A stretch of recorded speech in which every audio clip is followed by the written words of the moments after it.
what's up, and welcome back to my channel. Today I'm going to be giving a review for the film Power Rangers. Now this is based on the original television series Mighty Morphin Power Rangers from the 90s. Now it is also a reboot of the film series because they had two films which I did get to see. I saw the original one, then I saw the second one which was known as I think Turbo Power Rangers back in the 90s. I went and saw both of those in the theaters. But this third film is not actually like a continuation of that, but like a reboot of the entire Power Rangers film series. So yeah, this will be my review. Now this film opens with like an introduction to what the film itself is about like the power corns, like Zordon and Rita. And Rita of course is the antagonist of the film. Even like in the television series, she was like the villain of the series.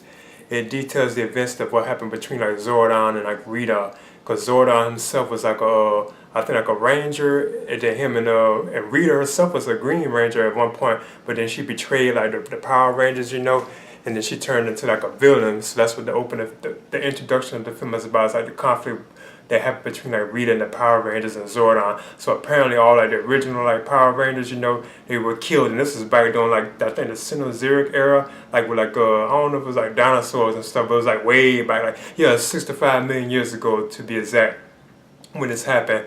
So Zordon, he sacrificed himself and he scattered like the power corns, which is like the source of the Power Rangers like power. He scattered them around like in this landfill, which will become Angel Grove like in the future, like way more like present day would become like Angel Grove. So you have this group of 5 teenagers, who are like delinquents, they get into like trouble, at one point this guy even called them like dumb kids, I think, if I'm not mistaken. But they find these power corns, and then they become like superpowers, so eventually they become like the Power Rangers. Now of course the leader of the Power Rangers, who is the Red Ranger, he is known as Jason Scott, and he's played by DeCray Montgomery. Now you get like a little story on him as the film opens. Him and like his friends are like, I think they're trying to steal cows. I forgot exactly what they're trying to steal them for, but they're trying to like steal cows I think they're trying to milk them or something like that from what I'm hearing. But then like the police show up, at the place where they're trying to steal them, and the police are chasing them, and I couldn't believe they went this far with this, that the police is actually chasing them in his car. He was trying to get away, like Jason himself was trying to actually get away in the car.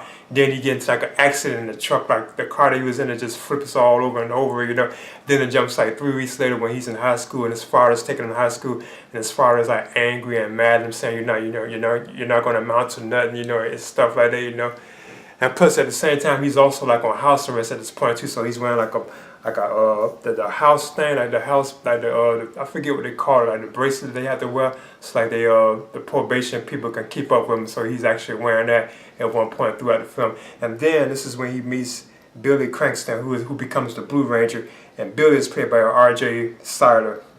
So he meets Billy like in this like a classroom where they're like studying and stuff like that, and Billy's getting bullied by these other like kids, but his main one kid, he's getting bullied by him. So Billy, he is getting bullied by this other kid. Then Jason helps him, so once Jason helps him and like defends him from the bully, like he pushes him off, like he said, why don't you leave Billy alone? Then Billy wants to help Jason in return, so he suggests that Jason comes to his house and he can help him with like his house arrest bracelet, I think, so he can be able to leave and go wherever he wants to. But at the same time, Billy wants Jason's help to help him like go to like this mine area where his father used to work, because apparently Billy's father has died. He used to go with his father to like this like mining place where they're like mining stuff, for like, I don't know if it was gold, it was something. So Billy needs his, Jason helps to go to this place, so he can help him find something. But then once they get there, because at first Jason is like, he doesn't want to do it, but once they get there, they stumble across like these, they stumble across other people who become like members of the Power Rangers, which I thought was kind of odd. I was touching on that, but they stumble across like the other people, who become like the Rangers. I'm not going to touch on all of them.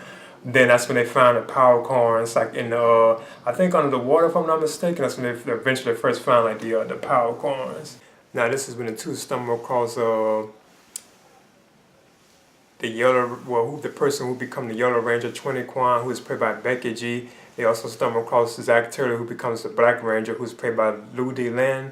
And then you also get to see Kimberly Hart, who becomes the Pink Ranger, and she's played by Naomi Scott.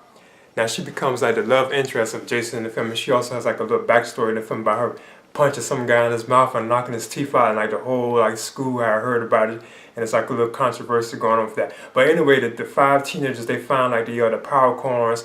Then they even found like this spaceship that's kind of hidden like under the water when they eventually returned to the site where they found a spaceship that's hidden under the water. Then they see Alpha 5, like the little robots, God do remember him. Then they see like Zordon, he's like been like I think Alpha 5 did him like when Zordon died, like Alpha 5 like froze his essence into like this like computer screen, so his spirit is actually still alive, and he's like in the screen thing. He tells the Power Rangers what they have to do, they have to become the Power Rangers to like stop Rita, and so on.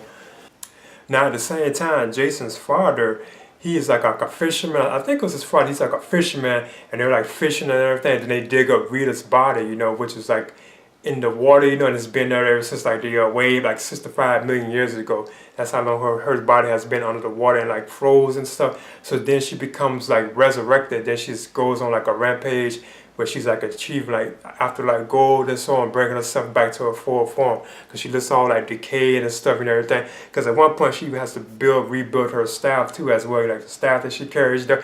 And then she also gets the power to bring back her like the enemies, I forget what they call it, the rock like looking things. She also brings them back too at one point. Zordon here forms like the five teenagers, he forms them: Jason, Kimberly, Billy, Trini, Zach, he forms it that all of them have to become the Power Rangers so they can stop Rita, because Rita wants to like destroy her. And she, like, I ain't gonna say destroy the world, but she's after like this crystal thing. That's what she's trying to achieve, so they have to stop her from achieving this crystal, So yeah, that's what the film is about. They have to become the Power Rangers and stop Rita, basically, just like in the TV show. Now, this one, it was pretty good, it was kind of odd about you actually have to, like, this, you have to kind of let yourself go and accept that they would just do this, Okay, they found the power coins, or they're the Power Rangers. How you just going to accept, that all this is happening? But this is the Power Rangers, they're already established.